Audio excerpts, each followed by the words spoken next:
Some people have been referring to this moment in time during the coronavirus or COVID-19 crisis as the Great Pause.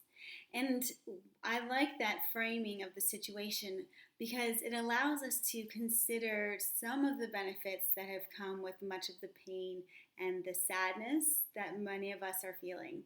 And so while I do want to acknowledge the collective grief that our society is going through, I also want to encourage you to contemplate the things in your life that you've lost that you miss, and then contemplate the things about your pre COVID 19 life that you don't miss. The things that you could do without when we return to our normal or a new normal, whatever that might look like.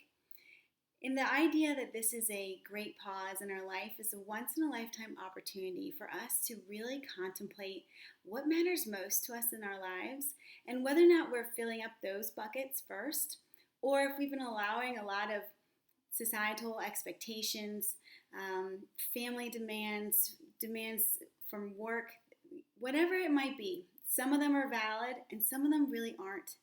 And so we have this opportunity to decide what we're going to welcome back into our life when we do return to new normal and what we're going to leave in the past.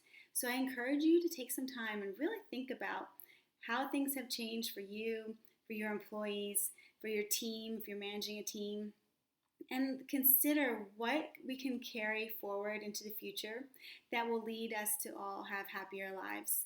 My name is Lauren Zangardi Haynes. I'm the founder of Spark Financial Advisors. Thanks so much for watching.